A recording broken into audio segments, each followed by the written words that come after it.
live across the country, tackling the topics everyone is talking about online. Share, engage, and interact. This is Newsfeed Now. Good Monday morning, everyone. I'm Hillary Hunt. Full disclosure, I had a lot of caffeine, so buckle up because it is time for Newsfeed Now. It's a show where we're going to take a look at all the top trending stories. But of course, we have to start with what everyone's talking about, the COVID-19 pandemic. There is a big update on the timeline for that vaccine. It could be ready much earlier than a lot of people thought. The chief science advisor for Operation Warp Speed says the first Americans will receive that vaccine in 3 weeks. Yes, just 3 weeks. That's as of right now. The plan is to be able to ship those vaccines to sites within 24 hours of approval coming down. The goal is to get started in the second week of December. The FDA also cleared Regeneron's antibody treatment for emergency use. That's actually the treatment they used on President Trump just last month. And the CDC has recommended against traveling for the Thanksgiving holiday. I know it's hard to hear, but it's to keep you safe. Airports actually have been extremely busy with holiday travelers.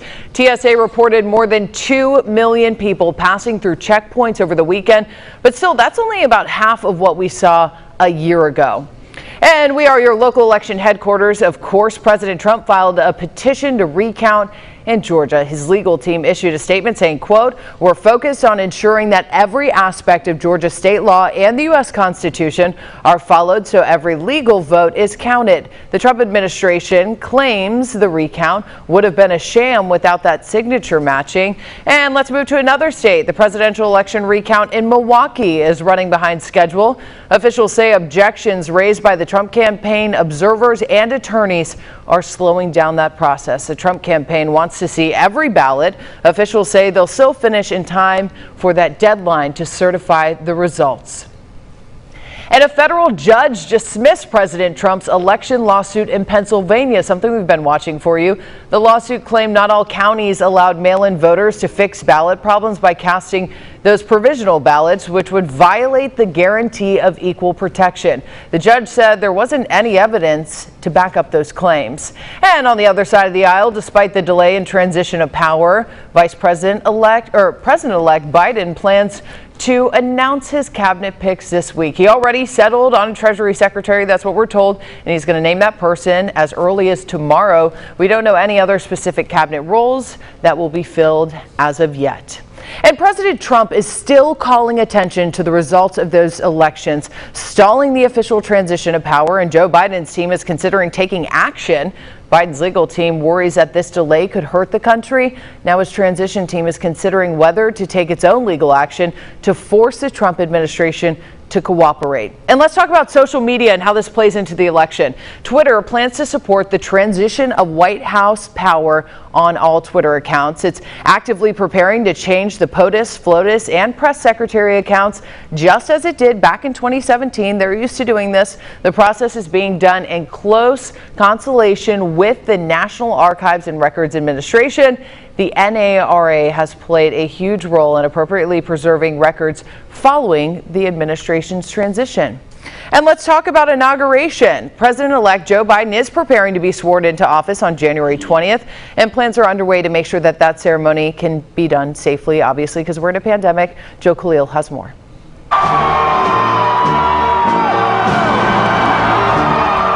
It's perhaps the most visible symbol of American democracy. So help me God.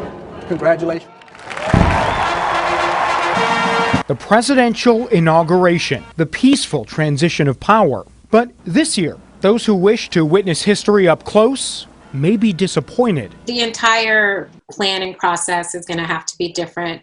You know, they're going to have to do what we call de-densifying. Epidemiology professor Amanda Castell says organizers must find a way to draw down the usual crowds, historically in the hundreds of thousands, or risk another COVID super spreader event. This is something that happens in Washington, D.C., but at this point during the pandemic, we need to make sure that we work in coordination with the local health departments. Castell says that means extra medical teams and stand-up COVID testing sites. I can imagine that Joe could place either chairs or poles or some kind of designation where people are allowed to stand and everyone is 6 feet apart. Democrat Senator Kirsten Gillibrand says the incoming Biden administration should even consider a virtual inauguration, where guests or speakers would take part remotely, an unprecedented idea. He really has to take COVID seriously, and in January we're just going to be that far deep into the resurgence that's already started. Though not everyone on Capitol Hill likes the idea of a virtual inauguration. They should plan on an inauguration for whoever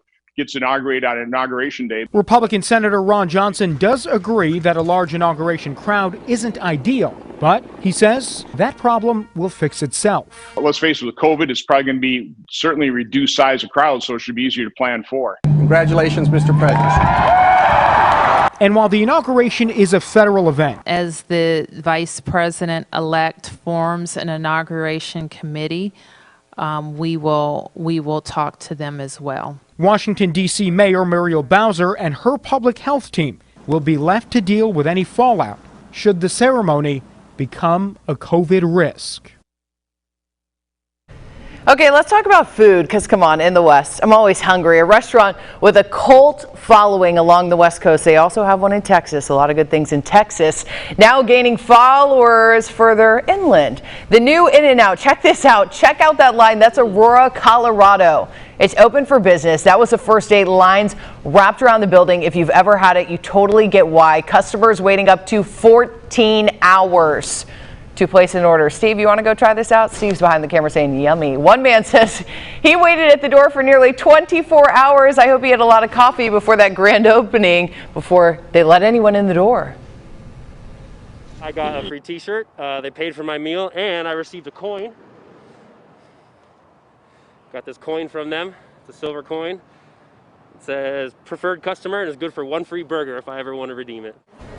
I want a coin like that. InNOut has been preparing for years for the opening of restaurants in Colorado. The chain has also built a distribution center in Colorado Springs. I mean, I love Colorado. You know who else does? My buddy Ken Clark joining us from Denver. Ken, 24 hours in line. That blows my mind.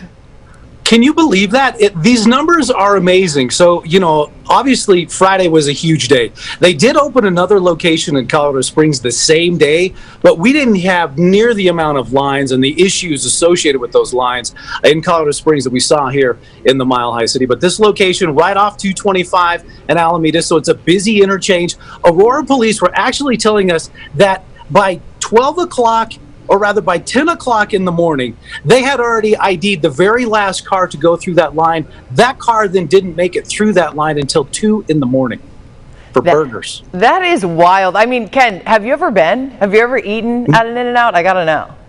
No, and with lines like that, I don't think I'll ever be able to eat. Now, here's the thing, like, they're building 9 more. They've got other locations that are coming online, but they are not going to get here soon enough. I know. I have a better shot of having you send me one than me getting in line and getting one over there. Well, Ken, I'll let you know the closest one is in Texas, but I would make the drive for you. That's how good of friends we are. I will make the drive and I will send you one because I think you deserve InNOut, as well as everyone in Colorado. Excited to see that happening and a lot of enthusiasm behind it. Well, you know, here's the thing, and for the people that were waiting in the line, the city of Aurora actually said, hey, if you're hungry, there's a lot of other burger joints in and around these ones, this InNOut burger, that will gladly serve you a burger. But I feel like Wimpy, I could be dating myself, where I would gladly enjoy a hamburger Tuesday for one today, or something along those lines. You know, it looks like they're going to get some good business. I'm excited for the state of Colorado. Now, you know, if we could just get it in Arkansas, maybe the owners are listening. You never know. Thanks so much, Ken, out of Colorado. Ken, I'll get in line for you and get you one. But let's stick with talking about food. You know, if you're maybe a cook, maybe you're good at cooking turkey, we all know Thanksgiving is going to look a lot different this year, and that's going to cause changes to another decade-old Thanksgiving tradition, something that I have thought about utilizing, the Butterball Turkey Helpline. Joe LaFergie has more on the changes to the advice line and what that means for your celebration. As the experts urge avoiding large family gatherings, even moving celebrations to next summer when a vaccine is expected to bring down the threat of COVID-19, Butterball's iconic helpline is reflecting those changes. Butterball certainly recognizes the fact that Thanksgiving is going to look and feel a lot different for us this season. For the past 19 years, Nicole Johnson's been one of the experts on the other side of the line. One of the things she's noticed since the line opened earlier this month are questions from people who would normally be part of bigger gatherings, now opting to stay home. I'm already seeing a lot of requests for smaller gatherings, which in turn leads to more first-time cooks. And those are the fun calls. A lot of those first-time cooks, again, that we're seeing this year, and we're walking up and down the grocery store, and they're asking what size turkey to purchase. Should I go with fresh or frozen? And many are wondering about the size of the bird. 2 pounds per person, and that's encouraging a lot of leftovers. Along with avoiding burning the bird, many of those first-time hosts are looking at alternatives to the traditional oven roasting method. We're getting a lot of requests for ways to prepare your turkeys outdoors. I anticipate we're in the Chicago area. It's a little chilly here today, but we're seeing a lot of requests for those outdoor preparation, whether it's outdoor charcoal grill, gas grills, and deep frying methods. A Butterball study suggests 9 out of 10 Americans are still determined to have a great Thanksgiving. It can be done following expert guidelines and keeping gatherings small and spread out. I think people, because they're home, they're truly wanting to celebrate the good, grateful to sort of focus on Thanksgiving, right? I think it's a good time to spend with family, even if it's a smaller gathering. To bring in Joe LaFergie joining us from Grand Rapids, Michigan to talk some turkey. And Joe, I got to say, I've been so blessed to not have to bake a bird, but there are so many questions when it comes to it and so many more people having smaller gatherings this year. Yeah, everybody's listening to what the CDC is telling them. At least they hope everybody's listening. And even in my family, we usually go to my in-laws for a huge dinner, a couple dozen people involved. We're not doing that this year. We're staying home. So my wife and I got talking one day last week about, we'd always heard of the Butterball Turkey Hotline, and it's kind of a staple of feature stories for every television station in the country about this time of year. And we got talking about it. What are they suggesting with the smaller gatherings? So we looked them up. We hooked up with Butterball, and they provided the expert. And again, just a little more thinking outside the box, I guess, this year when it comes to preparing that meal, even a smaller one, get more creative. I think they mentioned in the story, they're talking about a lot more, not necessarily pan roasting the turkey, but taking it outside and putting it in the grill or the fryer. Of course, be careful of that fryer too. We've seen the results of that, a few fire danger. But yeah, just a little thinking outside the box. The one thing they emphasized was 2 pounds of turkey for everybody, but you can also freeze it, and leftovers are great down the road too. So, maybe getting on a Zoom interview and or getting on Zoom like we're doing right now, and get with the rest of the family and sharing those cooking tips was another suggestion. Hey, Joe, I want to know, how do you become a Butterball turkey expert? They had a whole room of people. They have something like 50 people that have been doing this. It's changed over the years. It's kind of grown, and who is the Butterball? It used to be the Butterball turkey lady. A lot of men involved too. The lady I talked to, the expert, was a home economist. Had a master's degree, and was coming to us from her own kitchen, and that's another change. They've been doing this Butterball line for 39 years. I didn't realize that. But the other big change this year is obviously they're doing all their work from home. They're not sitting in front of a computer at a one base. They're doing it from their own kitchens, and still trying to get the word out there. Well, thanks so much, Joe. I hope that line sticks around, because I know one day down the road, I'm going to need that helpline. Yeah. Hopefully, whenever I get married, my husband's not like, who are you on the phone with? It's Butterball. Leave me alone.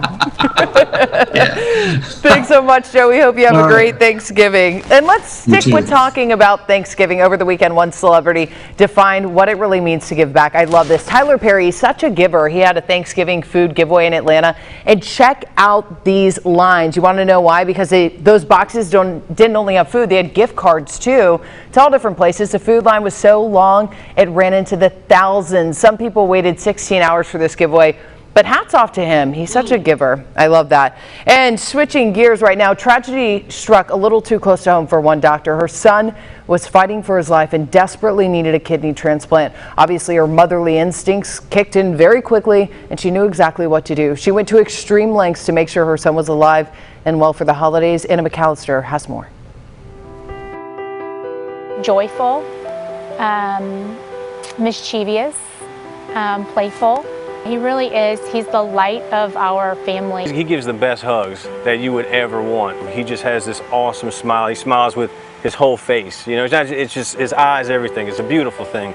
The Molinskis are describing their beloved son, John David. This adorable 7-year-old boy was diagnosed with Down syndrome and kidney disease when he was in his mother's womb. Since then, his parents and doctors have kept a close eye on his kidney function. We knew at some point he was going to need a transplant. It wasn't if, it was when. So in the last 7 years, Dr. Crystal Molinsky, a dermatologist, opened up her own practice, while her husband John became a stay-at-home dad, caring for John David, his twin sister Charlotte, and their 11-year-old daughter Audrey.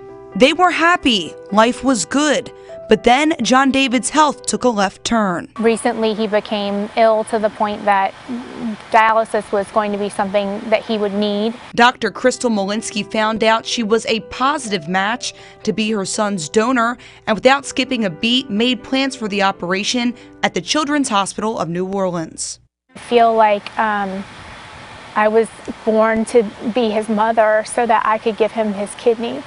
Now, John David is recovering in the ICU, while his mom is staying across the street at the Hoggs House Family Center. The Molinskis say this surgery will change their family's lives for the better and hope that others will consider organ donation in the future. If more people donated their kidneys, we could completely eliminate the transplant list. What it did for him, the way it changed his life, it's worth it. And when it comes to John David's Down syndrome, she wants people to know it's not a burden, it's a gift. Children with Down syndrome just have this way of bringing joy to other people. I think everyone needs to know someone in their life with Down syndrome because it will absolutely enrich your life. It does enrich your life. Couldn't have said it better myself.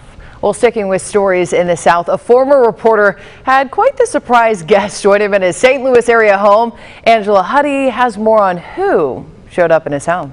I covered news for 25 years. I never covered an owl in somebody's house. Former Fox 2 reporter George Sells picked up his kids from school Wednesday and came home to an intruder. I come around the corner and I look up into that corner, and that owl is up in the corner, wings fully spread. I don't know if it was 4 feet, 6 feet. It looked like insanely huge. A barred owl, the second largest owl species found in the St. Louis region, had managed to get inside the home. Their fireplace, the doors were open and the flue was open.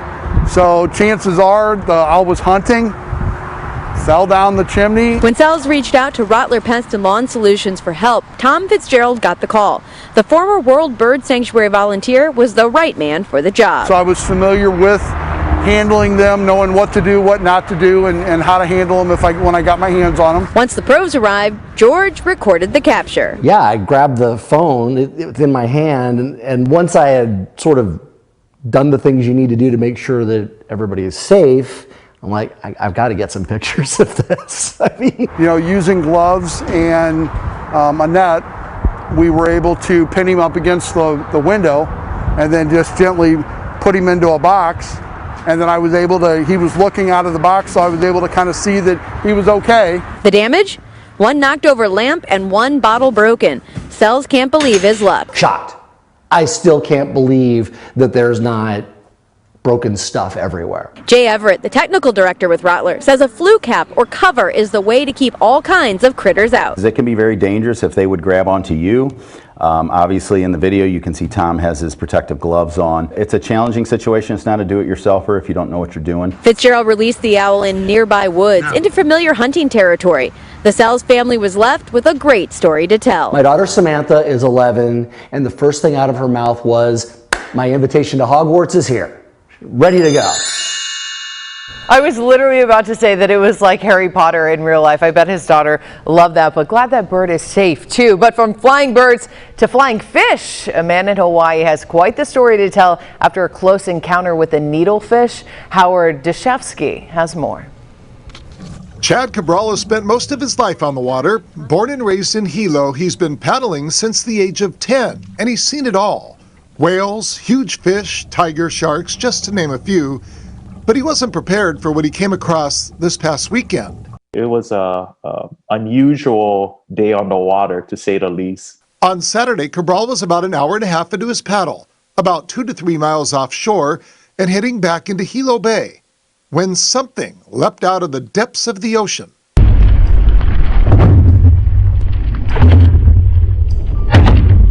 And lo and behold, a group of maybe 30 to 40 of these needlefish came jumping towards my one-man canoe, and it started to hit my canoe from behind the canoe to the middle where I was sitting and all the way up to the front of the canoe. And it just sounded like bullets hitting the canoe. And a couple of them actually got stuck in the front of my canoe. Cabral says one of the fish actually punctured a hole in the canoe's hull, and it got wedged inside of it. And that ultimately helped him get back to shore. The canoe took in very little water because the force of the fish that went through the canoe sealed the hole that it made. And it was stuck in the hull. Cabral says he didn't realize the bullet he dodged until he searched the internet later that night. Look at the mouth and the beak area of that fish. Okay. It's all serrated. After I went online and I Googled Hawaii needlefish or AHA, and I saw some pretty graphic pictures of people who actually got injured by the fish. Like in 2005 when a Mililani man was speared by a needlefish in Kahana Bay, leaving him with 45 stitches. The attack narrowly missed his heart, but it damaged his liver. As for Cabral, he says the experience reminds him just how important it is to respect nature. You're definitely in nature, right? And in an environment where you're not in control of, and you got to respect that. And that day for sure, you get humbled, and you're glad that everybody was safe, that I was safe, I didn't get injured, and I made it off the water safe that day. And paddling isn't a contact sport, but that day it sure felt like it was. Wow, what a crazy story. This one may even be crazier. A Florida man rescued his puppy from the jaws of an alligator, and it was all caught on video. Oh my gosh, that dog is so cute. Richard Wilbanks says he was enjoying a beautiful fall day outside with his dog Gunner. Check out this video when all of a sudden he heard a cry from his young puppy. An alligator in their backyard pond had Gunner in its grasp. A video from Florida Wildlife Federation shows Wilbanks jumping into action to save his puppy. Wow. Both Wildlife Federation and the FSOP Foundation wanted the shocking video to serve as a very teachable moment.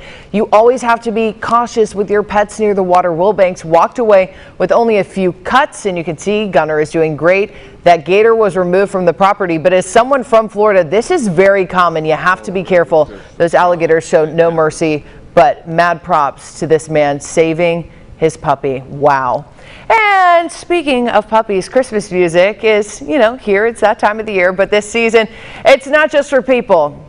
It's for dogs, too. A dog food company, Tails.com, did create the first ever holiday song for dogs. Make sure your dogs are listening right now. Oh, good girl. Squirrel. Oh, good boy. Would you like to go on walkies? Sit. I love that. It's a squeaky ball that probably got my friend's dog off the couch. Woody may be up now. And the company debuted Raise the Wolf along with a music video last week. This is quite the art. Great creation here. The song took some science using a focus group of 25 dogs, according to the company. Signs that dogs are enjoying the track include alertness, trying to discover where the sound's coming from, their head cocking, even their ears moving, tails wagging. Come on, it's Christmas. I love that. Like, why didn't I think of that? I need to be friends with that company. That's great. That's all the time we have. I hope I didn't get your dog off the couch. Take him for a walk. We're going to see you back here tomorrow, same place, same time. Have a great Monday. Bye.